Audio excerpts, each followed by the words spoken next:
Okay बेटा।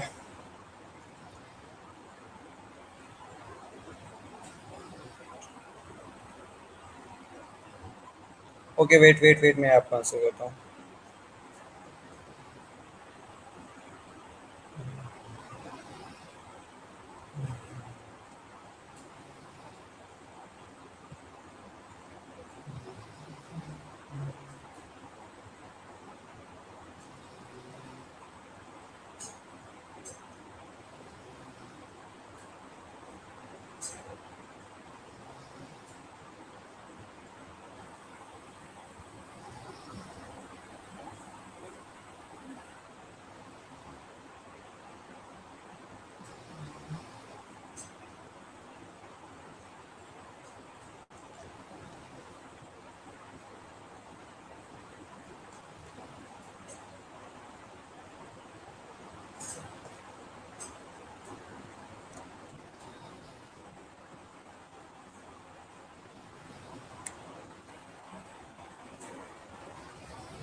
Okay.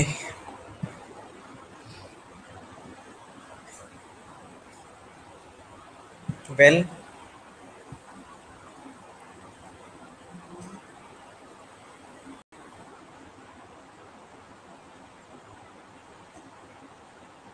Okay question.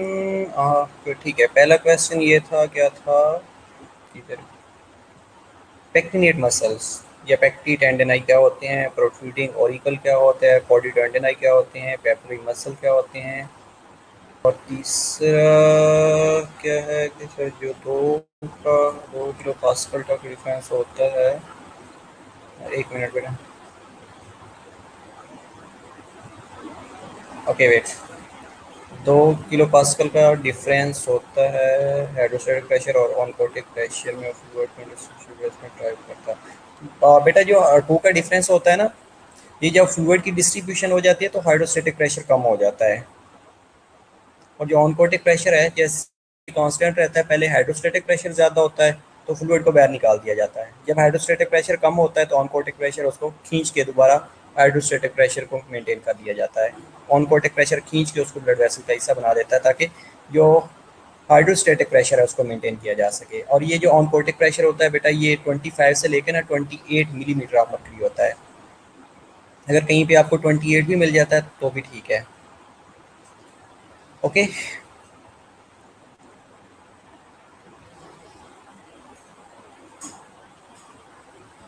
Definitely बेटा, 12 से 1 भी मेरा ही है ना। आज थर्सडे है, 2 लेक्चर होते हैं मेरे, 11 से लेके 1 PM तक। अच्छा बेटा, कुछ भी समझ नहीं आई? चलें, कोई बात नहीं है, किसी से आप डिस्कस कर लीजिएगा कि हमने क्या क्या डिस्कस किया है। सिर्फ हमने जो हार्ड था, ये सीवीएस था, उसको ओवरव्यू किया था, कुछ न्यू नहीं पढ़ा।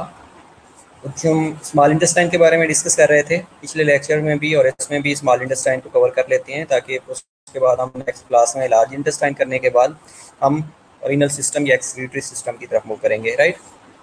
अच्छा, कोऑर्डिनेट एंड आई, ठीक है बेटा। ये पेक्टिनेट जो मसल्स होते हैं ना, ये जो एट्रिया ऑफ हार्ट होता है ना, उसके अंदर पैरेलल रिजेस वॉल्स प्रेजेंट होती हैं। और ये फॉर्म ऑफ टीथ की तरह रिजेंबल कर रही होती हैं, इसलिए इनको पेक्टी टेंडेनाई या पेक्टिनेट मसल्स कहा जाता है। ठीक है, दूसरा क्वेश्चन वाज टेंडिनाई, कॉर्डी टेंडिनाई क्या होते हैं? तो बेटा कॉर्डी टेंडिनाई या इनको टेंडिनस कॉर्ड्स भी कहा जाता है, इनको हार्ट की जो स्ट्रिंग होती है उनको भी कहा जाता है, हार्ट की स्ट्रिंग भी कहा जाता है। बेसिकली ये टेंडन्स होते हैं जो कि fibrous cord of the connective tissue की तरफ रिजेंबल होते हैं और ये एक कनेक्शन प्रोवाइड करा रहे होते हैं। आप ये भी कह सकते हैं कि ये थ्रेड लाइक बैंड्स होते हैं जो कि एक दूसरे के एंड के साथ अटैच हुए पड़े होते हैं और मेनली जो बाइकस्पेड और ट्राइकस्पेड वॉल्स ऑफ द हार्ट होते हैं ना, उनको ये सपोर्ट कर रहे होते हैं, chordae tendineae. Same condition with the papillary muscles, के जो पेपलरी मसल्स होते हैं ना, ये मोस्टली अगर हम इनर ऑफ द हार्ट को डिस्कस करें तो जो वेंट्रिकल ऑफ द हार्ट है उसके अंदर प्रेजेंट होते हैं। अब इन्होंने क्या करना होता है कि इन्होंने जो एबी वाल्व्स होते हैं ना, जिसके अंदर बाइकस्पेड या ट्राइकस्पेड या मिट्रल वाल्व और ट्राइकस्पेड वाल्व्स आते हैं, उनके साथ इन्होंने जो कस्प होते हैं मेनली उनके साथ इनकी अटैचमेंट होती है और ये कस्प के साथ अटैचमेंट होने का मकसद भी यही होता है कि इन्होंने जो वाल्व्स की प्रोलैप्स है उसको प्रिवेंट करवा रहे होते हैं या back flow of the valve को इन्वेट करवा रहे होते हैं। ठीक है, ये आप ये कह सकते हैं कि जो पेपलरी मसल्स होते हैं ना, ये जो वॉल्व्स होते हैं उनके जो कस्प्स होते हैं उनको स्ट्रेंथन कर रहे होते हैं ताकि बैक फ्लो को इन्वेट किया जा सके। ठीक है, ये 3 से 4 क्वेश्चन थे। इसके अलावा ठीक है, valves are preventing from opening upward into the atrium, okay coordinated, ये ठीक है, आप ये भी कह सकते हैं। ओके, आवाज़ कट रही है बेटा, आप अपनी लोकेशन थोड़ी सी चेंज करें। अभी हम स्मॉल इंटेस्टाइन के बारे में डिस्कस करते हैं, उसके बाद हम अगर आपके पास अगेन कोई क्वेरी होगी तो हम देन मैं आपको आंसर करूँगा। ठीक है, तो स्मॉल इंटेस्टाइन के बारे में हमने पहले भी डिस्कस किया है। ये एक स्मॉल इंटेस्टाइन का स्पेसिफिक पोर्शंस है जो कि हाईलाइटेड आपको शो हो रहा होगा, रेड इन हाईलाइट है। तो ये स्मॉल इंटेस्टाइन प्रेजेंट है यहाँ पे। ऊपर स्टमक पड़ा होता है, then large intestine ascending colon होता है, डिसेंडिंग कोलोन होता है, ट्रांसवर्स कोलोन होता है। ठीक है, at the end anal canal होती है, रेक्टम होता है। अच्छा, उसके बाद अगर हम लार्ज इंटेस्टाइन के बाद बात करें तो स्मॉल इंटेस्टाइन होती है। स्मॉल इंटेस्टाइन और लार्ज इंटेस्टाइन के दरमियान जो जंक्शन होता है, ये जो वाल्व होता है उसको इल्यूसिकल वाल्व कहा जाता है। स्टमक और एसोफेगस के दरमियान जो वाल्व होता है उसको कार्डियक सफिंटर कहा जाता है। एमसीक्यूज हैं बेटा ओनली। इसके अलावा जो स्टमक और इंटेस्टाइन के दरमियान वाल्व होता है या स्फिंटर होता है उसको पाइलोरिक स्फिंटर कहा जाता है। बेटा एमसीक्यूज ओनली हैं। ठीक है, intestine, which is the longest part of the digestive tube, is divided into small intestine or large intestine. Food has to be digested, metabolized and stored for expulsion in the intestine के अंदर ये। Okay बेटा, और बाकी लोगों को भी कह दें कि जल्दी से ऑनलाइन हो जाएं। पाइलोरिक स्फिंक्टर बेटा स्टमक और इंटेस्टाइन के दरमियान होता है और जो स्मॉल इंटेस्टाइन होती है ये एक्सटेंड करती है from the pylorus to ileocecal junctions तक। 6 मीटर इन डायमीटर होती है, अप्रॉक्सीमेटली 6 मीटर लेंथ होती है सॉरी इसकी, और जो डायमीटर होता है इसको 2.5 से लेके 3 सेंटीमीटर डायमीटर होता है इसका। और अगर हम सरफेस एरिया की बात करें तो इसका जो मिकोसल सरफेस एरिया है वो एवरेज 30 स्क्वायर मीटर के इक्वल है। ठीक है, 3 चीज़ से 4 चीज़ें हमने यहाँ पे डिस्कस की हैं। पहली जो चीज़ है कि स्मॉल इंटेस्टाइन स्टार्ट कहाँ से होती है, पाइलोरिक स्फिंक्टर से स्टार्ट होती है और इलियोसिकल जंक्शन तक प्रेजेंट होती है। इसकी जो टोटल लेंथ है वो 6 मीटर होती है। इसका जो डायमीटर है 2.5 से लेके 3 सेंटीमीटर इन डायमीटर होती है। और इसके अगर हम सरफेस एरिया की बात करें तो इसका जो टोटल सरफेस एरिया होता है वो एवरेज 30 स्क्वायर मीटर के इक्वल होता है। बुक में बेटा डायमीटर 5 मीटर है। ओके, अगर 5 मीटर है तो ये 3 to 5 भी ठीक है, ये बेटा गाइडन के अंदर मेंशन होगा। और अगर आपकी बुक के अंदर 5 मेंशन किया हुआ है तो वो भी ठीक है।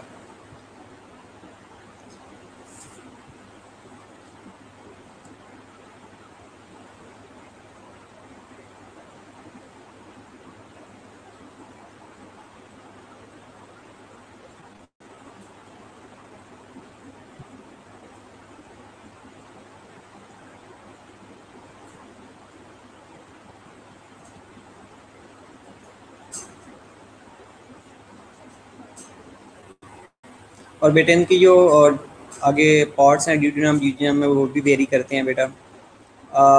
और जो लेंथ है बेटा ये डिपेंड कर रही होती है 5 to 6 मीटर भी होती है, और इनका जो डायमीटर होता है ये 2.5 से लेके 3 सेंटीमीटर तक होता है।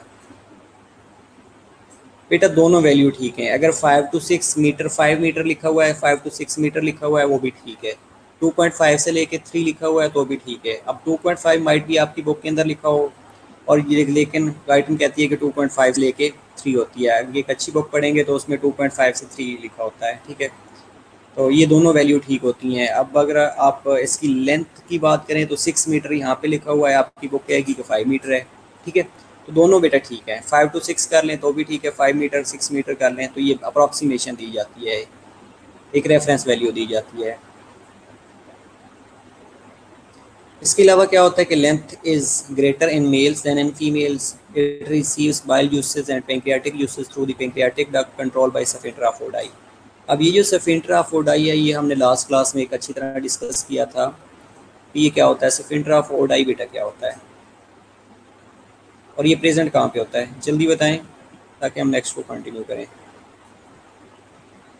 चलें बेटा मैं बता देता हूँ आपको कि अगर हम ड्यूटीनम की बात करें ना तो ड्यूटीनम के अंदर हेपेटोपेंक्रियाटिक इम्प्यूला पड़ा होता है, और ये ड्यूटीनल पेपला के ऊपर इंटर हो रहा होता है, और जो ड्यूटीनल पेपला है उसके ऊपर एक स्मूथ मसल का रिंग प्रेजेंट होता है, उसको हेपेटोपेंक्रियाटिक सफिंक्टर कहा जाता है, ये सफिंक्टर ऑफ ओडाई कहा जाता है, ठीक है। अगेन बेटा बता देता हूँ कि अगर हम ड्यूटीनम की बात करते हैं ना तो ड्यूटीनम के अंदर हेपेटोपेंक्रियाटिक इम्प्यूला प्रेजेंट होता है, और ये जो हेपेटोपेंक्रियाटिक इम्प्यूला है ये ड्यूटीनम पेपला के ऊपर इंटर हो रहा होता है, ये प्रेजेंट होता है। अब ये जो ड्यूटीनल पेपला है ना इसके ऊपर smooth ring of smooth muscles present होते हैं, और ये जो रिंग ऑफ स्मूथ मसल्स होते हैं उसको हेपेटोपेंक्रियाटिक सफिंक्टर कहा जाता है, ये सफिंक्टर ऑफ ओडाई कहा जाता है, ओके। इसके अलावा इलियोसिकल सफिंक्टर होता है ट्रांजिशनल बिटवीन स्मॉल और लार्ज इंटेस्टाइन, स्मॉल और लार्ज इंटेस्टाइन के दरमियान जो जंक्शन होता है ये जो सफिंक्टर कंट्रोल कर रहा होता है उसका ये इलियोसिकल वॉल भी उसको कहा जाता है, इलियोसिकल सफिंक्टर भी कहा जाता है, दोनों बेटा ठीक है। हिस्टोलॉजी की अगर हम बात करें तो वहाँ पे plica transverse fold of intestinal lining होती हैं, ये अगर बुक के अंदर माइट भी ये टर्मिनोलॉजीज दी गई हूँ या डेफिनेशंस दी गई हूँ तो वो ये हैं। पेलिका होता है जिसके अंदर transverse folds of intestinal linings होती हैं। एक मिनट बेटा,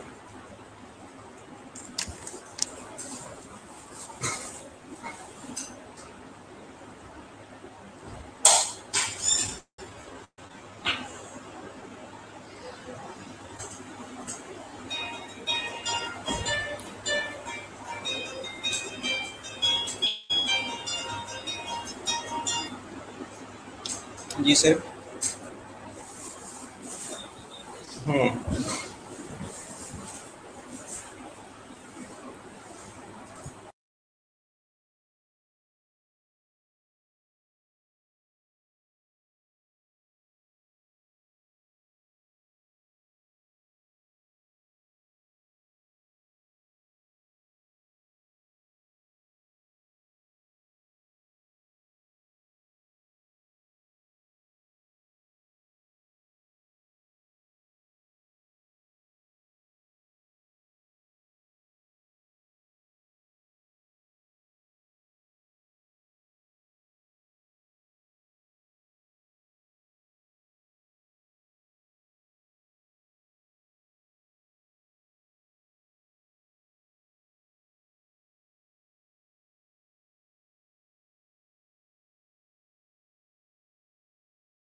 ओके सॉरी, विलाई की बात कर रहे थे तो विलाई क्या होते हैं, finger like projection of mucosa होता है जो कि हमने पहले भी डिस्कस किया था कि ये विलाई प्रेजेंट होते हैं। बेटा अब आवाज़ आ रही है, आवाज़ आ रही होगी उम्मीद है, ठीक है। लेक्टियल्स होते हैं, लेक्टियल्स क्या होते हैं कि टर्मिनल लिम्फेटिक वेसल्स होती हैं इन द विलस, ये लिम्फेटिक जो वेसल्स विलाई के अंदर प्रेजेंट होती हैं उनको लेक्टियल्स कहा जाता है।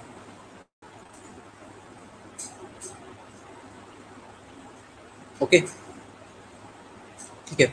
इसके बाद इंटेस्टाइनल ग्लैंड्स होते हैं, लाइन बाय इंटेरो एंडोक्राइंस, गोबलेट्स और स्टेम सेल्स के साथ प्रेजेंट होते हैं, और ये जो इंटेस्टिनल सेक्रेशंस होते हैं वो दे रहे होते हैं।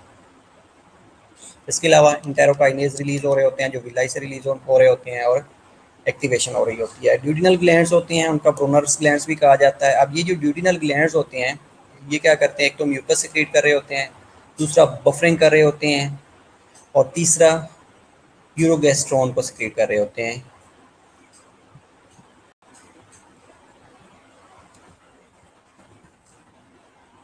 अब ये जो यूरोगेस्ट्रॉन है ये क्या करता है बेसिकली, ये जो प्राइटर सेल की सेक्रेशंस होती हैं ना उनको इनहिबिट कर देता है, एज वेल एज स्प्राइटर और चीफ सेल्स होते हैं जो कि म्यूकस को सिक्रीट कर रहे होते हैं और HCl की सेक्रेशन को सिक्रीट कर रहे होते हैं ना, उनकी सेक्रेशंस को इनहिबिट कर देता है। इसके अलावा डाइजेस्टिबल इंजाइम्स भी हो रहे होते हैं ड्यूडिनम के अंदर, उनको भी इनहिबिट कर देता है।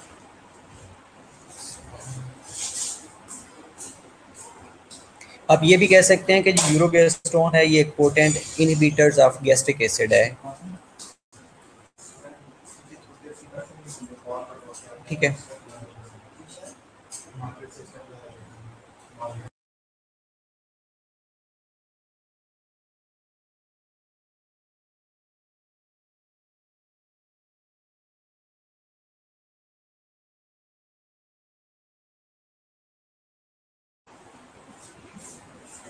ओके। इसके अलावा स्मॉल इंटेस्टाइन को 3 पार्ट्स के अंदर डिवाइड किया गया है, जिसके अंदर ड्यूडिनम है, ड्यूडिनम और इलियम है। ठीक है, ड्यूडिनम, ड्यूडिनम और इलियम के बारे में हमने पहले भी डिस्कस किया था, लेकिन ये एक डायग्राम है जिसमें आप इजीली इसको अंडरस्टैंड कर सकते हैं। अब ये जो ड्यूडिनम है और ड्यूडिनम है, ये इलियम है, इसके बारे में इम्पॉर्टेंट चीज़ ये है कि ड्यूडिनम जो होती है ये 25 सेंटीमीटर लॉन्ग होती है, ये एक ओवरव्यू के अंदर आपको बता रहा हूँ। ठीक है, इसके अलावा पेंक्रियाज का जो हेड होता है इसके ऊपर उसने कर्व बनाई होती है, गाल ब्लेडर से सेक्रेशन आ रही होती है, पेंक्रियाज से सेक्रेशन आ रही होती है, और इन्होंने सेक्रेशन ने आना कहाँ पे होता है, हेपेटोपेंक्रियाटिक इम्प्यूला के अंदर आना होता है। उसके बाद ये ड्यूडिनम के अंदर इंटर होती हैं एट ड्यूडिनल पेपला के अंदर, और ड्यूडिनल पेपला के ऊपर सफिंटर्स पड़ा होता है जिसको हेपेटोपेंक्रियाटिक सफिंटर कहा जाता है। ओके बेटा, यूरोगेस्ट्रोन के बारे में दोबारा बता देता हूँ। यूरोगेस्ट्रोन जो है बेटा ये बेसिकली जो parietal cell as well as chief cell जो सेक्रेशन को इनहिबिट करवा देता है। अब ये भी कह सकते हैं कि ये यूरोगेस्ट्रोन है ये potent inhibitor of gastric acid secretions है।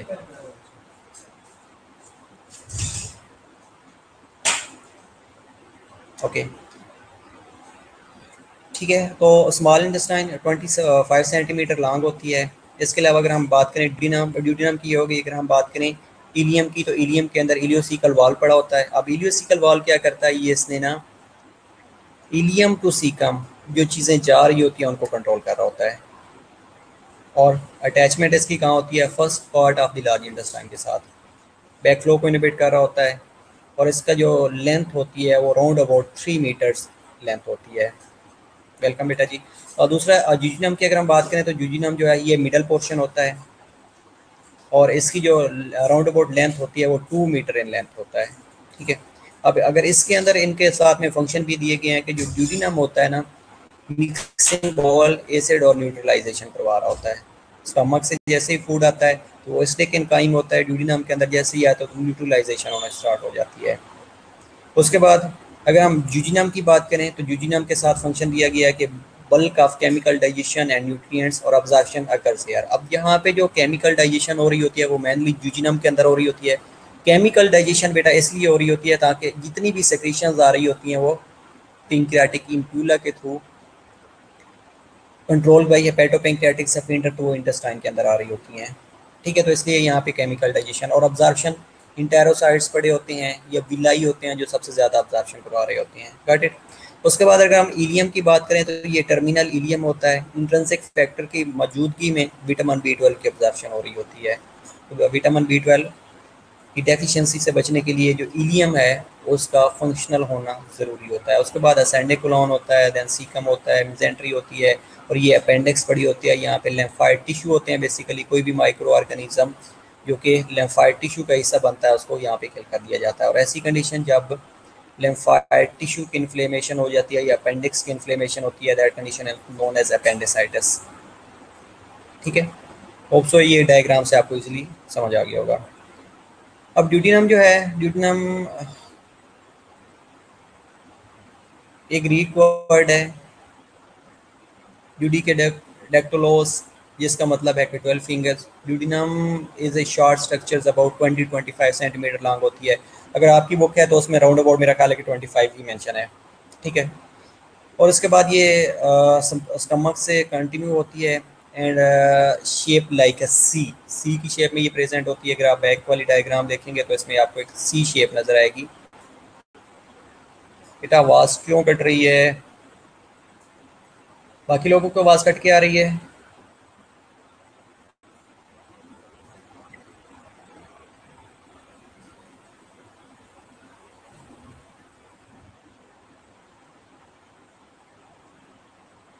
ओके, दूसरी बात यह है कि ये लाई कहाँ पे करती है? Above the level of umbilicus, opposite to first, second और थर्ड लुम्बर वर्टिब्रा के अपोजिट पड़ी होती है और एम्ब्लाइकस के ऊपर प्रेजेंट होती है। और पेंक्रियाज ऑफ द हेड को इसने सराउंड किया होता है। ओके वेल, क्योंकि हमने पहले भी बात की थी कि जो ड्यूडिनम होती है ये क्या करती है, इसने इसकी अगर जो लोकेशन की हम बात करते हैं तो जो बेस ऑफ दी हेड होती है या पेंक्रियाज का जो हेड होता है उसके ऊपर इसने कर्व बनाई होती है। ओके,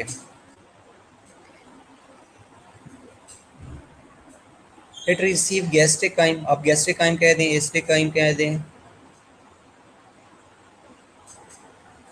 ओके वेल, चलें, thankful to Allah as well as thankful to your network कि उसने अपनी आवाज़ क्लियर कर दी है। तो इट रिसीव गैस्ट्रिकाइम कह लें, ये एस्ट्रिकाइम कह लें, बात एक ही है। From the acid together with digestive juices from the pancreas, जिसको डाइजेस्टिव एंजाइम्स आ रहे होते हैं और गाल ब्लेडर से बाइल एज वेल एज आ रहे होते हैं। अब ये क्या करते हैं कि ये digestive enzymes break down proteins and biles and emulsify fats into micelles. अब माइसलीज जो हैं बेसिकली ये स्मॉल पार्टिकल्स होते हैं जो कि इजीली डाइजेस्ट हो जाते हैं थ्रू इंटेरोसाइट्स। इसके अलावा जो ड्यूडिनम होते हैं ये ब्रोनर्स ग्लैंड्स, जिसको हमने पहले भी डिस्कस किया है कि ये ग्लैंड्स प्रेजेंट होते हैं जो कि म्यूकस रिच अल्कलाइन सेक्रीशन देते हैं जिनके अंदर बाइकार्बोनेट्स होते हैं। ओके, तो ब्रोनर ग्लैंड्स के बारे में हमने पहले भी बात की है कि ये क्या करते हैं कि म्यूकस लाइक अल्कलाइनिक सेक्रीशन दे रहे होते हैं जिनके अंदर बाइकार्बोनेट्स होते हैं।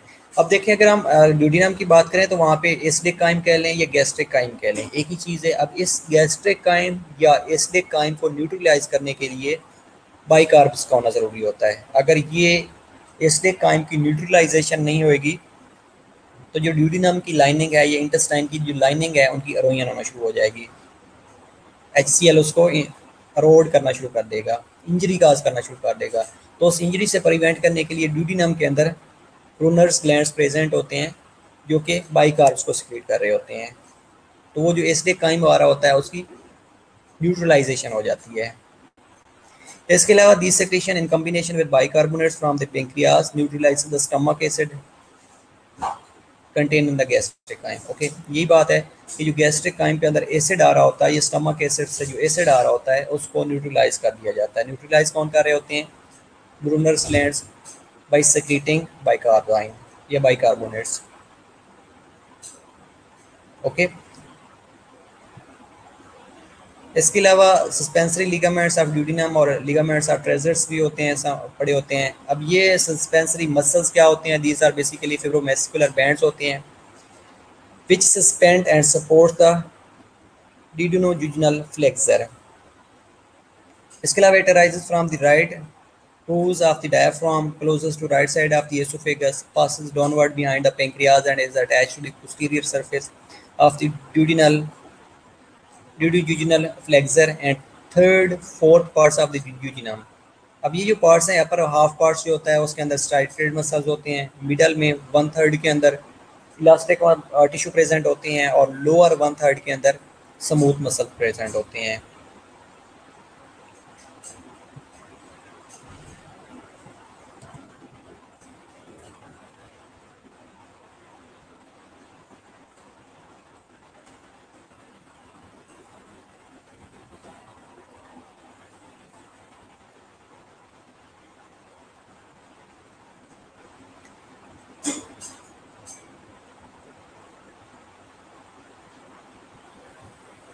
किसी ने नहीं पूछा क्वेश्चन कि ये ड्यूडिजुनल फ्लेक्सर क्या है? समझ आ रही है? वेट कर रहा था कि कोई बंदा पूछ ले कि ये सर ये ड्यूडिजुनल फ्लेक्सर क्या है। किसी को पता है? किसी ने बुक ही नहीं पढ़ी होनी। चले एनी हाउ बेटा, ये जो ड्यूडिजुनल फ्लेक्सर होते हैं ना, ये बेसिकली ड्यूडिनम और ड्यूडिनम के दरमियान जो बॉर्डर्स प्रेजेंट होते हैं उनको कहा जाता है। और जो हम ऊपर बात कर रहे थे ट्रेजर्स लिगामेंट्स, ये लिगामेंट्स ऑफ ट्रेजर्स, ये suspensory ligaments of the duodenum होते हैं। ये आप ये भी कह सकते हैं कि डबल फोल्ड ऑफ पेरिटोनियम होते हैं जिन्होंने ड्यूडिजुनल फ्लेक्सर के साथ अटैचमेंट की होती है रिट्रोपेरिटोनियम की, टू फॉर्म रिट्रोपेरिटोनियम।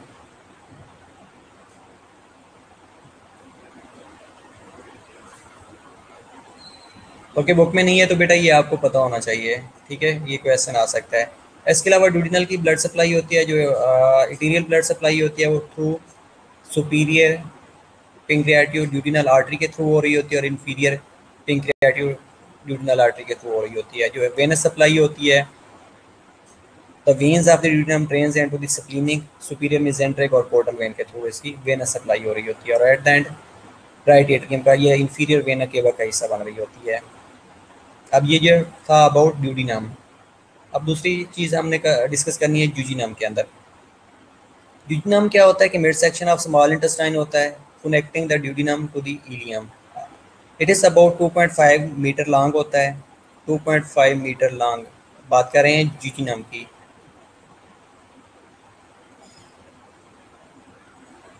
और ये अगर कहीं पे लिखा जाता है कि 2 से लेकर 2.5 मीटर लॉन्ग है तो भी ठीक है। अगेन बता रहा हूँ कि 2 से लेके 2.5 मीटर अगर इसकी लेंथ आ जाती है तो वो भी ठीक है।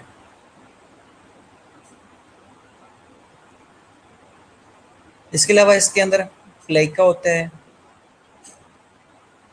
सर्कुलेरियस होते हैं, विलाई होते हैं, that increase its surface area. Production of digestion जिसके अंदर शुगर्स, अमाइनो एसिड्स और फैटी एसिड्स जो होते हैं इनकी डाइजेशन हो रही होती है, और and absorb into the blood supply, blood stream air.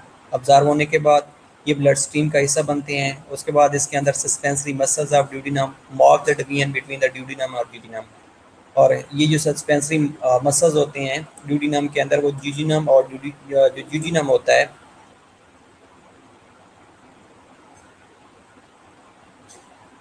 उनके अंदर एक डिवीजन क्रिएट कर रहे होते हैं, एक स्ट्राइएशन दे रहे होते हैं, एक लाइन ऑफ डिमार्केशन दे रहे होते हैं। ओके बेटा, चले मैं स्लो हो जाता हूँ, इट्स ओके। तीसरा पार्ट बेटा इलियम होता है। इलियम के अगर हम बात करें तो इसके अंदर इलियोसिकल वॉल्व इंपॉर्टेंट है, और इसकी लेंथ जो होती है वो 3 मीटर लॉन्ग होती है। Final section of small intestine होता है। It is about 3 metre long and contains villi similar to the duodenum.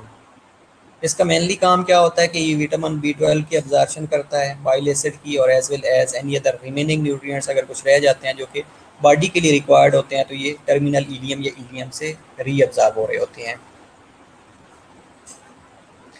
और ये सीकम के साथ जब इलियम सीकम के साथ ज्वाइन कर रही होती है तो उसको इलियोसिकल जंक्शन कहा जाता है। इलियोसिकल जंक्शन वो जंक्शन जिसमें जो इलियम होती है सीकम को ज्वाइन कर रही होती है। Okay, walls of small intestine is made up the following layers, जिसके अंदर सिरोसा कोट होता है, मस्कुलरस कोट होता है, सब मिकोजल कोट होता है या मिकोजल कोट होता है, ठीक है। इसके बाद सिरोसा होता है। Serosa made of peritoneum, mainly जो पेरिटोनियल कैविटी होती है वो सिरोसा से बनी हुई होती है। ओके बेटा, स्लो हो गया हूँ, स्लो, ठीक है। मस्कुलरस क्या होती है? Made of smooth muscles. अब जो सिरोसा होता है वो मेड ऑफ पेरिटोनियम से बना होता है, मस्कुलरस जो होती है ये स्मूथ मसल फाइबर की होती है और लॉन्गिट्यूडनल और इनर सर्कुलर लेयर के अंदर ये अरेंज हुई पड़ी होती है। तीसरा होता है सबमिकोजा। सबमिकोजा के अंदर लूज कनेक्टिव टिश्यू होती हैं और ये लार्ज वेनस प्लेक्सेस प्रेजेंट होती हैं। ये क्या करती हैं, ये सबमिकोजा ऑफ ड्यूडिनम कंटेन्स ड्यूडिनल और ब्रोनर ग्लैंड्स हैं। अब ये सबमिकोजा के अंदर आगे मैं आपको एक स्लाइड्स के ऊपर पिक में दिखाऊंगा कि ये ब्रोनर्स जो ग्लैंड्स हैं ये बेसिकली प्रेजेंट कहाँ पे होते हैं, सबमिकोजा ऑफ द ड्यूडिनम के अंदर प्रेजेंट होते हैं और इन्होंने अल्कलाइनिक सेक्रीशंस देनी होती हैं जो कि स्पेशली बाइकार्बोनेट से नेचर होते हैं। वो सेक्रीशंस जो कि एसिड से जो स्टमक से आ रही होती हैं या गैस्ट्रिक सेक्रीशंस होती हैं उनको न्यूट्रलाइज कर रही होती हैं।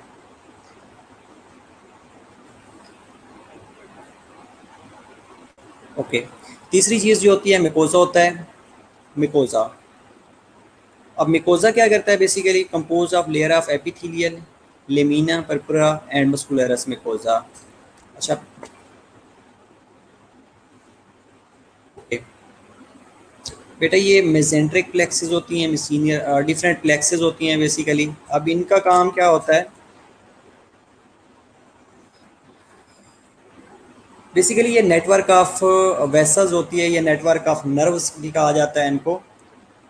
अब ये नेटवर्क ऑफ नर्व कहीं पे भी पड़ा हुआ है उसको प्लेक्सेस कहा जाता है। जिस तरह आपने पेसिनियर मसल्स के बारे में पढ़ा होगा, स्किन के अंदर डिस्कस किया होगा कि सीनियन कार्पसल्स पड़े होते हैं, मिसीनियर प्लेक्सेस प्रेजेंट होती हैं। इसमें हम मिसेंट्रिक प्लेक्सेस के बारे में डिस्कस करेंगे। और ये बेसिकली नर्व्स होती हैं, जंक्शंस ऑफ नर्व्स होते हैं, ये कलेक्शंस ऑफ नर्व्स होती हैं। इसके अलावा थोरेसिक सिस्टम छोड़ें, उसमें भी हम इनको डिस्कस करेंगे। लाइक उनके अंदर ब्रेकियल प्लेक्सेस पड़ी होती हैं, ठीक है, जो कि मोटर इन नेचर्स होती हैं। नर्व, ये बेसिकली नर्व्स होती हैं। मिकोजा के अंदर क्या क्या चीज़ होती है, इसके अंदर प्लीका जो होता है, सर्कुलरस होता है, न्यूमरस इन ड्यूडिनम के अंदर ज़्यादा होता है और Peyer's patches present in the ilium.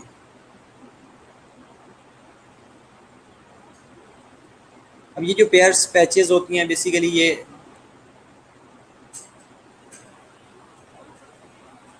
सॉल्टरी lymphatic follicles होते हैं जो कि स्मॉल अमाउंट में अगर हैं, जो कि उन न्यूमरस इन नेचर होते हैं, जो 20 से 50 राउंड अबाउट होते हैं। तो जब ये लार्ज होते हैं तो उनको पेयर पैचेस कहा जाता है। अब ये इंटेस्टिनल वॉल्व है जिसके अंदर आपको ये एक ऊपर प्लीका दिखाई दिया जा रहा है, विलाई दिखाई दे रहे हैं। अब ये मिकोजा है, मस्कुलरस मिकोजा है, सिरोसा है, उसके बाद मस्कुलरस एक्सटर्ना है और एंड पे जाके सिरोसा पड़ा हुआ है। ऊपर अगर देखेंगे तो ये विलाई है, साथ में लैक्टियल्स प्रेजेंट होते हैं, लिम्फाइड निड्यूज प्रेजेंट होते हैं, साथ में इंटेस्टिनल ग्लैंड्स पड़े होते हैं, सब मिकोजल प्लेक्सेस प्रेजेंट होती हैं। अब ये सब मिकोजल जो प्लेक्सेस होती हैं बेसिकली ये ऐसे सेक्रेशंस अकमुलेट हो जाते हैं या फुलनेस हो जाती हैं तो इनके अंदर नर्व कंट्रोल होता है। ये जो जीआईटी है, ये इंटेस्टाइन है, उसके मूवमेंट करवाती है।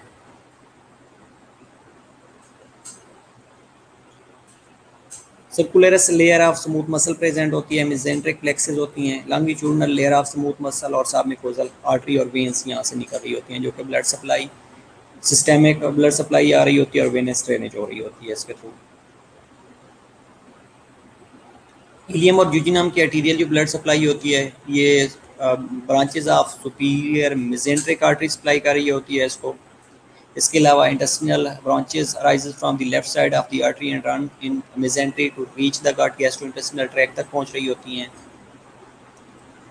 अनास्टोमोसिस विद वन अनदर होती है to form a series of arcades और lowest part of ileum is supplied by ileocecal artery.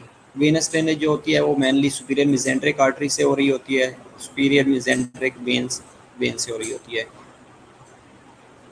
Nerve supply जो ड्यूडिनम की होती है, ये नर्व प्लेक्सस की हम बात कर रहे थे, तो सिंपैथेटिक नर्व सप्लाई इसको हो रही होती है और पैरासिम्पैथेटिक जो नर्व सप्लाई होती है वो थ्रू वेगल नर्व हो रही होती है। और ड्यूडिनम और इलियम की अगर हम बात करें तो इनकी जो सिंपैथेटिक और पैरासिम्पैथेटिक सप्लाई होती है वो थ्रू वेगस नर्व हो रही होती है, from the superior mesenteric plexus से हो रही होती है। इसके अंदर ये वेन्स, साथ में जो मसल्स ऑफ सर्कुलर फोल्ड्स और विलाई ल्यूमन, इस तरह के अगर हम इसको डायग्रामेटिक देखें और पिक देखें तो ये एक इंटेस्टाइन का पोर्शन लेके उसके अंदर इस तरह लेयर्स, जिनके अंदर वेन्स पड़ी होती हैं, हेपेटिक पोर्टल वेसल्स, ये ब्लड सप्लाई सिस्टेमिक और वेनस ब्लड सप्लाई इनको जा रही होती है। और जो मसल्स होते हैं ये सर्कुलर और लॉन्गिट्यूडनल फॉर्म में प्रेजेंट होते हैं। ये एक विलाई की स्ट्रक्चर्स है जिसके अंदर सेंट्रल लेक्टियल्स प्रेजेंट होते हैं, ब्लड कैपरीज प्रेजेंट होती हैं, वेन्स प्रेजेंट होती हैं, आर्टरीज पड़ी होती हैं। ये बेटा थोरेसिक का जो रीजन 6 और 9 है, ये है थोरेसिक का जो रीजन 6 और 9 है, ये T6 और T9 होता है। इंटेस्टिनल विलाई में क्या होता है कि intestinal villi are finger like projections of mucous membrane just visible to the naked eye. They give the surface of intestinal mucosa velvety appearance दे रहे होते हैं। ड्यूडिनम और ड्यूडिनम के अंदर ये लार्ज अमाउंट में प्रेजेंट होते हैं, लेकिन ईडियम के अंदर ये कम क्वांटिटी में प्रेजेंट होते हैं। और इनकी डेंसिटी जो होती है ये वेरी कर रही होती है फ्रॉम 10 to 40 पर square metre millimetre and are about 1 to 2 millimetre long होती हैं। ये एक विलाई है, इस तरह की आपको गोबलेट स्टोन्स की तरह विलाई की शक्ल नजर आएगी जो कि फिंगर लाइक प्रोजेक्शन होती हैं।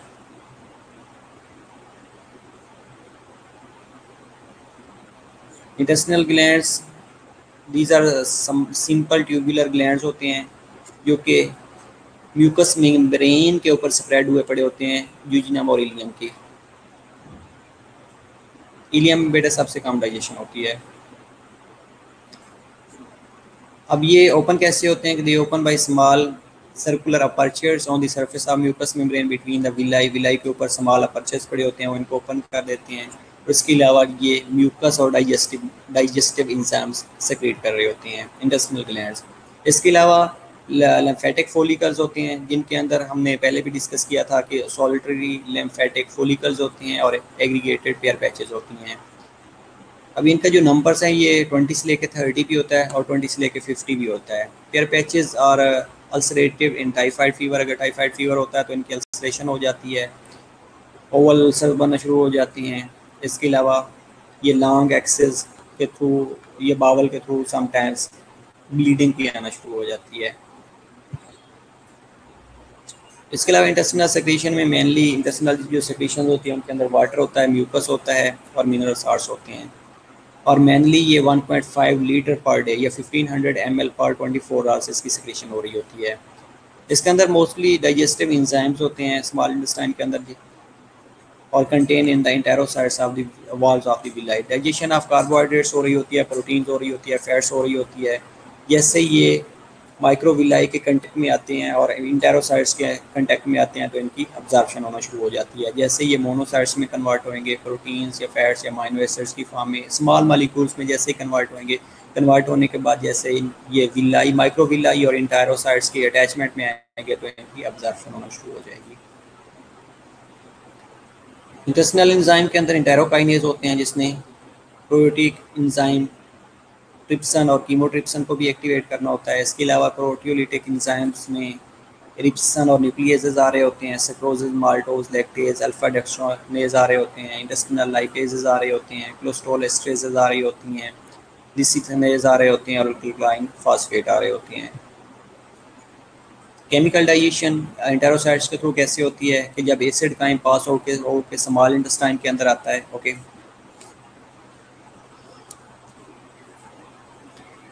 जैसे ही एसिड का पास आउट होएगा स्मॉल इंटेस्टाइन के अंदर आएगा तो ये पेंक्रियाटिक जूस के साथ मिक्स होएगा, बाइल के साथ मिक्स होएगा और इंटेस्टाइनल जूसेस के साथ मिक्स होने के बाद ये इंटेरोसाइट्स ऑफ द विलाई के साथ कांटेक्ट में आएगा।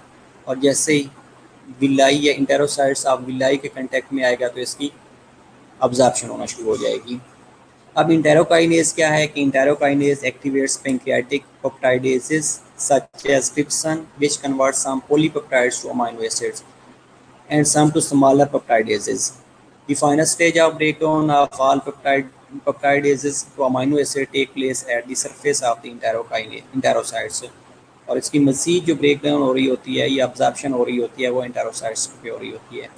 दूसरा जो लाइपेजेस हैं, lipases completes the digestion of emulsified fat की जो इमल्सिफिकेशन हो रही होती है basically in the presence of lipases हो रही होती है। और ये इनकी कन्वर्जन फैटी एसिड और ग्लाइसरॉल के अंदर इंटेस्टाइन के अंदर ये कन्वर्ट हो रही होती हैं। वेल इसके अलावा सक्रोजेज, माल्टेजेस, lactases complete the digestion of carbohydrates by converting them into disaccharides such as sucrose, maltose, lactose and to monosaccharides at the surface of the enterocytes। अब ये जो इंजाइम्स हैं इनको कन्वर्ट करने के बाद इंटेरोसाइट्स के कंटेक्ट में आता है, इंटेरोसाइट्स इसकी एब्जॉर्प्शन करवा के ब्लड सप्लाई, ब्लड सर्कुलेशन का हिस्सा बना देती हैं। Control of secretion, presence of food, जैसे ही फूड्स आती है तो केमिकल मैकेनिकल दोनों स्टिमुलेशन जाती हैं, सेक्रेशन इंक्रीज होना शुरू हो जाती है। इसके अलावा लोकल इरिटेशन होती है तो म्यूकस सेक्रेट होना शुरू हो जाता है, म्यूकस सेक्रेशन इंक्रीज हो जाती है। वेगल स्टिमुलेशन होती है तो अगेन जिस सेक्रेशन ऑफ ब्रोनर्स ग्लैंड्स है वो ज़्यादा होना शुरू हो जाती है, तो उसके रिजल्ट में बाइकार्ब सेक्रेट होना शुरू हो जाते हैं, ये अल्कलाइनिक फ्लूइड सेक्रेट होना शुरू हो जाता है। इसके अलावा इसकी मूवमेंट्स होती है स्मॉल इंटेस्टाइन की, तो ये जो मूवमेंट्स होती है ये एक रिदमिक सिगमेंटेशन कंट्रैक्शन हो रही होती है जिसके अंदर मिक्सिंग इनको कंट्रैक्शन भी कहा जाता है। अब ये जो types of movements in the small intestine है ये इंपॉर्टेंट है। रिदमिक सिगमेंटेशन कंट्रैक्शन हो रही होती है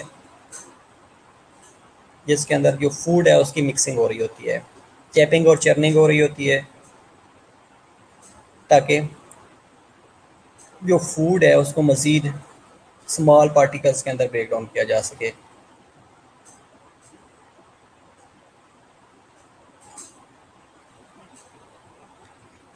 इसके अलावा पेंडुलर मूवमेंट्स हो रही होती हैं, पेरिस्टाल्टिक मूवमेंट हो रही होती है और मूवमेंट ऑफ विलाई हो रही होती हैं।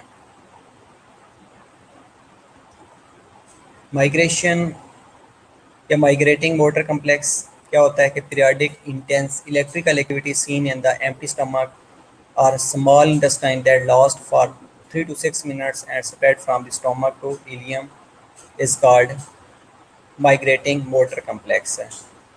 अब माइग्रेटिंग मोटर कम्प्लेक्स में ये होता है कि electrical impulses, electrical activity generate होती है जब स्मॉल इंटेस्टाइन या स्टमक एम्प्टी होएगा, या आप इसको ये भी कह सकते हैं कि माइग्रेटिंग मोटर जो कम्प्लेक्स होती है इसके अंदर आपने मोस्टली स्टमक के अंदर कुछ आवाज़ें सुनी होंगी कि जब आपने खाना नहीं खाया होता तो एक स्टमक से आवाज़ आ रही होती है या स्मॉल इंटेस्टाइन से आवाज़ आ रही होती है।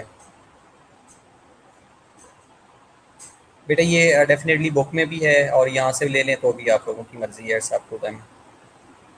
ठीक है, तो ये एक पीरियडिक इलेक्ट्रिकल एक्टिविटी होती है। इलेक्ट्रिविटी कब होएगी? जब स्टमक एम्प्टी होएगा या स्मॉल इंटेस्टाइन एक्टिविटी नहीं होएगी या स्मॉल इंटेस्टाइन एम्प्टी होएगी, तो उसके रिजल्ट में इलेक्ट्रिकल एक्टिविटी जनरेट होती है और ये इलेक्ट्रिकल एक्टिविटी 3 to 6 मिनट तक रहती है और ये स्टमक से लेके इलियम तक चलती है।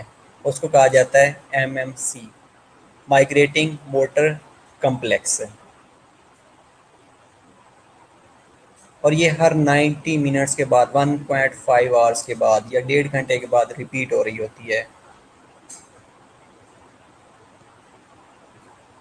एग्जैक्टली आप ये कह सकते हैं।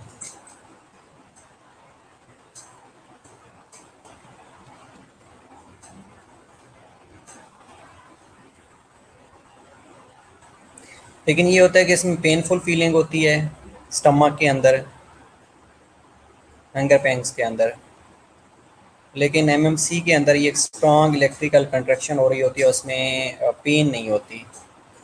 अगर ये हंगर पेंस के अंदर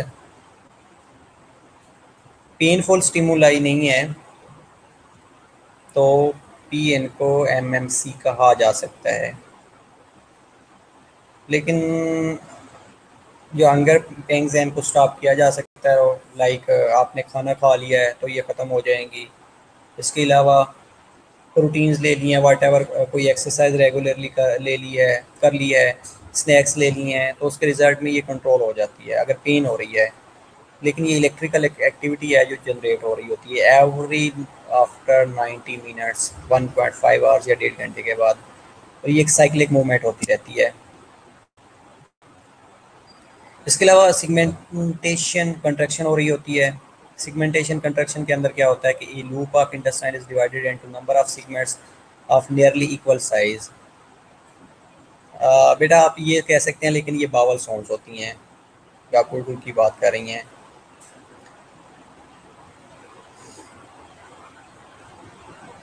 ओके, तो सिगमेंटेशन में क्या होता है? सिगमेंटेशन में ए loop of intestine is divided into number of segments of nearly equal size. अब इसमें क्या होता है कि जो इंटेस्टाइन है उसको लूप के अंदर डिवाइड कर दिया जाता है। अब एक लूप कंट्रैक्ट करती है, अगली रिलैक्स करती है, फिर अगली कंट्रैक्ट करती है, उससे अगली रिलैक्स करती है। तो इस तरह एक रिदमिक कंट्रैक्शन और रिलैक्सेशन इंटेस्टाइन के अंदर हो रही होती है, तो उसको कहा जाता है segmentation. A set of contraction relaxes, a new set of begins, but the contraction occurs at a new point between the previous contraction. Contraction पहले थी, contraction हुई, उसके बाद अगला एरिया रिलैक्स करेगा, फिर अगले एरिया के अंदर contraction, अगला एरिया रिलैक्स करेगा। तो इस तरह एक रिदमिक कंट्रैक्शन और रिलैक्सेशन हो रही होती है लूप ऑफ इंटेस्टाइन के अंदर, उसको कहा जाता है सिगमेंटेशन। अब इसमें क्या होता है कि जो काइम्स आपने लिया होता है, इससे काइम होता है, उसकी चॉपिंग हो रही होती है, चॉपिंग हो रही होती है, और 2 to 3 टाइम्स पर मिनट होती है। 2 to 3 टाइम्स पर मिनट जो काइम की चेपिंग हो रही होती है। दूसरा होता है पेंडुलर मूवमेंट्स। पेंडुलर मूवमेंट्स में क्या होता है कि सिमिलर टू सिगमेंटेशन कंट्रैक्शन होता है, और इसमें भी जो काइम होता है, जो फूड होता है, उसकी मजीद चेपिंग हो रही होती है, मजीद ब्रेक डाउन के हो रही होती है उसकी। ये एक मूवमेंट है जिसमें जो लूप है वो आपको दिखाया गया है कि direction of movements of food, then direction of movements of loop. तो एक एरिया के अंदर कंट्रैक्शन और दूसरे के अंदर रिलैक्सेशन।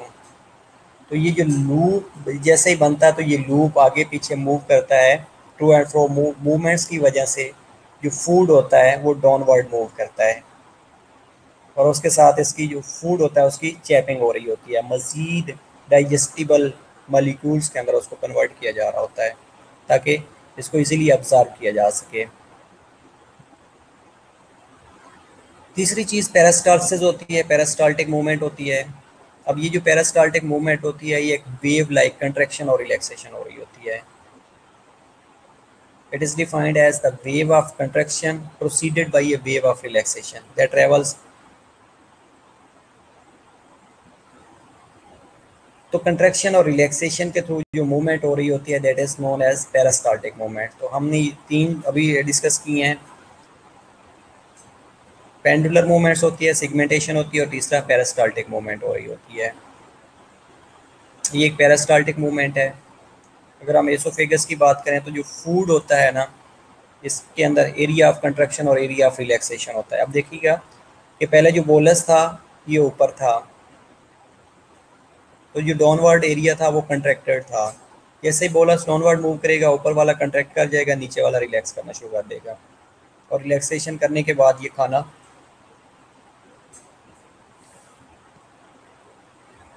डाउनवर्ड स्टमक के अंदर मूव कर जाता है।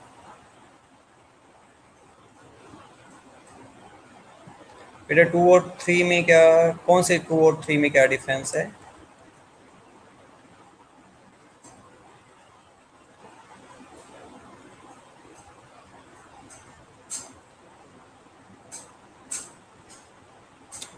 बेटा ये अब ओरली अपोजिट इंट्रैक्शन होता है।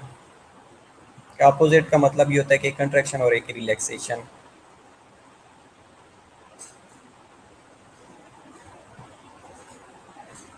ये पेरिस्टाल्टिक मूवमेंट होती है जिसमें लॉन्गिट्यूडनल और सर्कुलर मसल की मूवमेंट होती है, एक कंट्रैक्ट करते हैं और एक रिलैक्सेशन कर रहे होते हैं। स्टेप 1 में क्या होता है कि जो सर्कुलर मसल्स होते हैं वो कंट्रैक्ट करते हैं, कंट्रैक्ट करने के बाद आगे लॉन्गिट्यूडनल मसल्स होते हैं वो कंट्रैक्ट करते हैं, तो सर्कुलर जो मसल्स होते हैं वो रिलैक्स कर जाते हैं। तो इस तरह कंट्रैक्शन और रिलैक्सेशन के बाद जो फूड होता है, ये जो बोलस होता है वो मूव करता जाता है, और अनटिल अनलेस कि पूरी GIT में मूव करने के बाद at the end anal canal के अंदर पहुंच जाता है और डेफिकेशन हो जाती है उसकी। ये पेरिस्टाल्टिक मूवमेंट है जो पूरी GIT के अंदर हो रही होती है, इवन के एसोफेगस से ये स्टार्ट हो जाती है।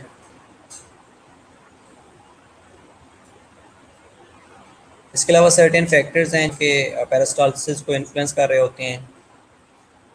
जब आपने खाना खाया, खाना खाने के बाद ये इंक्रीज़ हो जाती है, और this is caused by gastroenteric reflex, gastroenteric reflex होती है जो इसको इंक्रीज करवा रही होती है। इसके अलावा gastrin, CCK, insulin and serotonin GIT motility को इंक्रीज करवा देते हैं। और जो सेक्रीटन और ग्लूकागॉन है ये स्मॉल इंटेस्टाइन की मोटिलिटी को इनहिबिट कर देती हैं। ओके, टू सेकंड और थर्ड में बेटा देख लेते हैं क्या क्या है। इसके अलावा मूवमेंट्स ऑफ विलाई, ये चौथी कंडीशन थी जो हमने पीछे पढ़ी है। They are initiated by a local nervous reflexes that occurs in response to chyme. अब काइम जैसे भी आता है ना इंटेस्टाइन के अंदर, तो लोकल नर्वस रिफ्लेक्सेस प्रेजेंट होती हैं, उनके थ्रू मूवमेंट होना शुरू हो जाती है। और मस्कुलरस मिकोजा होता है, ये एक्सटेंड करता है into each villus as a filament of smooth muscle fibres. Muscularis mucosa extend करता है, तो अगेन ये जो नर्वस रिफ्लेक्सेस हैं ये एक्टिवेट हो जाती हैं, और एक्टिवेट होने के बाद जो विलाई हैं उनके अंदर मूवमेंट होना शुरू हो जाती है, और ये पेरिस्टाल्टिक मूवमेंट को भी ट्रिगर कर रही होती हैं। स्मॉल इंटेस्टाइन के फंक्शंस हमने पहले डिस्कस कर लिए थे कि onward movements of content bye peristalsis, secretion of intestinal juices, और ये पैरासिम्पैथिक स्टिमुलेशन इसकी सिक्रीशन को इंक्रीज कर देती है। केमिकल डाइजेशन ऑफ कार्बोहाइड्रेट्स हो रही होती है, completion of chemical digestion, carbohydrates, fats, protein, enterocytes of the villi. इसके अलावा प्रोटेक्शन अगेंस्ट, डेफिनेटली इसके अंदर पेयर पैचेस पड़े होते हैं, तो कोई भी माइक्रोब्स या कोई बैक्टीरियल इन्वीजन होती है तो उसको प्रोटेक्ट कर रहे होते हैं। इसके अलावा पॉलीसिस्टोकाइनिन और सेक्रीटन की सिक्रीशन हो रही होती है, और न्यूट्रिएंट्स की अब्जॉर्प्शन हो रही होती है।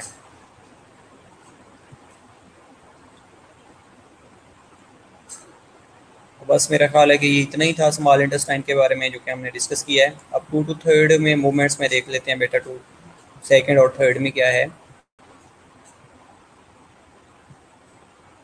थर्ड में बेटा पेरिस्टाल्टिक मूवमेंट है, और सेकंड में होता है पेंडुलर मूवमेंट। पेंडुलर बेटा लाइक ए पेंडुलम, आपने देखा होगा कि वो ट्रू और फ्रो जैसे मूवमेंट करता है ना, तो इसमें भी ट्रू और फ्रो मोशन होती है। ट्रू मोशन होती है लेकिन बैकवर्ड मूवमेंट नहीं होती, फ्लो मोशन हो रही होती है। और इसके अंदर जो लूप्स हैं वो सिगमेंट्स बनना शुरू हो जाते हैं, जिस तरह मैंने ये आपको एक डायग्राम के अंदर दिखाया है, जिसके अंदर जो मसल्स हैं ये देखिएगा कि सिर्फ फ्लो मोशन होती है, और जो लूप होती है जैसे ही वो फ्लो मूव करेगी उसके बाद जो फूड है वो डाउनवर्ड मूव करना शुरू कर देता है, और एट द एंड ये एलिमेंट्री कैनाल तक पहुंच जाता है। एलिमेंट्री कैनाल, एनल कैनाल तक पहुंच जाता है, और इन दी फॉर्म ऑफ फीसेस ये बॉडी से एलिमिनेट हो जाता है।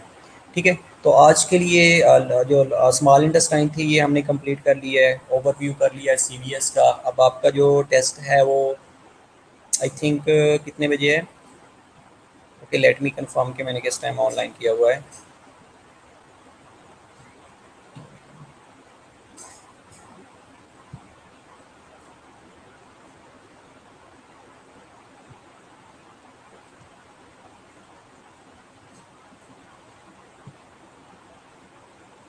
ठीक है बेटा, ये 5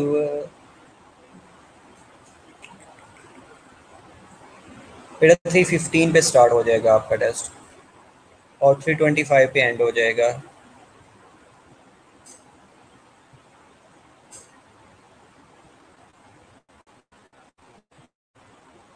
और केयरफुली इसको अटैम्प्ट करना है आप लोगों ने, ये ना हो कि आप बाद में कहें कि सर एमसीक्यूज डिफ़िकल्ट थे। एमसीक्यूज बहुत ईजी हैं, एज यू नो, पहले इजी होते हैं, आप भी इंशाल्लाह आपको इजी लगेंगे, कोई डिफ़िकल्ट नहीं है। और टाइमली इसको 3 to 4 बेटा 3 to 4 के अंदर फॉल कर रहा है। 3:15 पे शो होगा बेटा, 3:15 पे। ओके, इसके अलावा और कोई क्वेरी हो? 3:30 कर दूँ? ठीक है बेटा, 3:30 कर देता हूँ, कोई इशू नहीं है मुझे। बेटा सिर्फ एमसीक्यूज़ हैं, एमसीक्यूज़ हैं। सर्कुलेशन, किस चीज़ की सर्कुलेशन बेटा? कंडक्शन सिस्टम करना है आपने, कंडक्शन सिस्टम इंक्लूडेड है। और बाकी जो रिमेनिंग है वो डिसाइड करके मुझे बता दीजिएगा कि आप लोगों ने सैटरडे उसका टेस्ट देना है, ये नेक्स्ट थर्सडे को देना है, ताकि मैं उसको अकॉर्डिंगली मैनेज कर लूँगा। ठीक है, ओके। और कोई क्वेरी हो तो आप मेरे से पूछ सकते हैं। बाकी इंशाल्लाह see you on tomorrow at 9 AM। तो कल हम लार्ज इंटेस्टाइन के बारे में इंशाल्लाह डिस्कस कर लेंगे। उसके बाद नेक्स्ट जो हमारी क्लास होगी मंडे को हम रीनल सिस्टम या एक्सक्रीटरी सिस्टम को डिस्कस करेंगे। और इनर सिस्टम या एक्सक्रीटरी सिस्टम आपके पास पूरा संडे होगा, आपने उसको देख लेना है एक दफ़ा। कुछ चीज़ें पढ़ लीजिएगा, बाकी मैं आपको ओवरव्यू दे दूंगा ताकि आप लोगों को इजीली अंडरस्टैंड करवाया जा सके। नहीं बेटा, टाइम कम नहीं है। अब देख लें, अगर आप लोग सैटरडे को टेस्ट देना चाहते हैं तो मैं सैटरडे को अपडेट कर दिया करूँगा। ठीक है, इसके अलावा और कोई क्वेरी?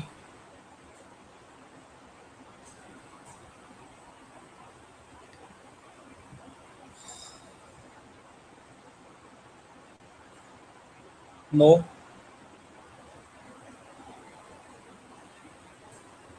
ओके, सी यू इंशाल्लाह नेक्स्ट लेक्चर पर। Bye bye.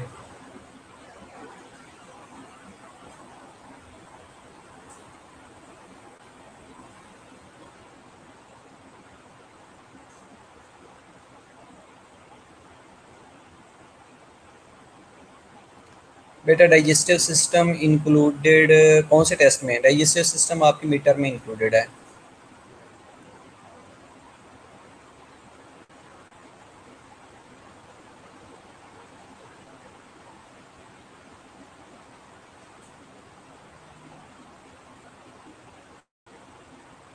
इसके अलावा बेटा मीटर में इंक्लूडेड है, डाइजेस्टिव सिस्टम मीटर के अंदर इंक्लूडेड होगा।